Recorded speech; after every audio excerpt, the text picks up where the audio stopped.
নমস্কার বন্ধুরা, শুভ সকাল সবাইকে। তো আজ হচ্ছে রবিবার। তো মেয়ের শরীরটা কয়েকদিন ধরেই খারাপ, তো ওর জন্য দেখো আমি সকাল সকাল একটু খাবার করে নিয়ে চলে এসেছি। তো খাবার খাইয়ে দিয়ে আমি একটু বাজারে চলে এসেছিলাম, হাজব্যান্ডের যেহেতু আসতে দেরি হয়। তো আমি কিছু ফল, সবজি আর মাংসটা নিয়ে আমি বাড়ি চলে গিয়েছিলাম। এবার রান্না হতে অনেকটা দেরি হয়ে যায় সেই জন্য। আর এখানে দেখো ফল নিয়ে চলে এসেছি। মেয়ে আপেল আর মুসাম্বি লেবুটা খুব ভালোবাসে, ওর জন্য নিয়ে আসলাম। মুসাম্বি এখন পাওয়া যায় না, কিন্তু নিয়ে আসলাম ওর জন্যে। আর এদিকে আমি বাদ বাকি কাজগুলো সব সেরে নিয়েছি, নিয়ে আমি রান্নাটা বসিয়ে দেব। সমস্ত রকম সবজি টবজি আমার কাটা হয়ে গেছে ইতিমধ্যে। তো আজকে মাংসের 3 রকম প্রিপারেশান হবে। কি চলো দেখি।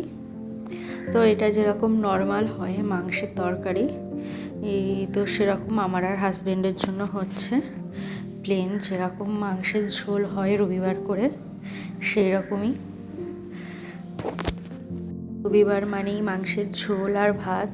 ছোটোবেলায় যেহেতু আমাদের এরকম কোনো ছিল না ধরা বাঁধা, এখন এখানে মেয়ের জন্য রান্না করছি। মেয়ের শরীরটা তো খারাপ, সেই জন্য ওর একটু আলাদা রান্না হচ্ছে। অল্প তেল দিয়ে সামান্য মাংসটা ভেজে নিয়েছি, নিয়ে আর এর মধ্যে পেঁপে, আলু, কলার সবজি দিয়ে ওর জন্য একটু পাতলা ঝোল হবে। ধনে গুঁড়ো দিয়েছি, এর মধ্যে আর কিচ্ছু দিইনি, সামান্য। তো এটা হোক ততক্ষণ আর একটা প্রিপারেশান করে নিয়ে চলো।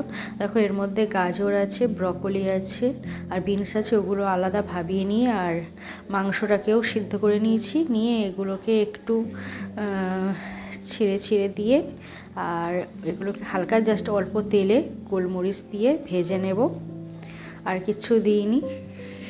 এটা হয়ে গেছে। তো হাজব্যান্ড এর মধ্যে এসে গেছে, আমার রান্না ওদিকে প্রায় কমপ্লিট। তো দেখলাম ফের ফল নিয়ে এসেছে, সবেদা, পেয়ারা।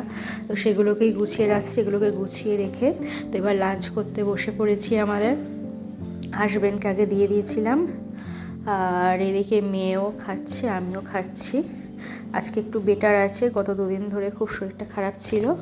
তো আজকে এই পর্যন্ত, টাটা, বাই বাই সবাইকে।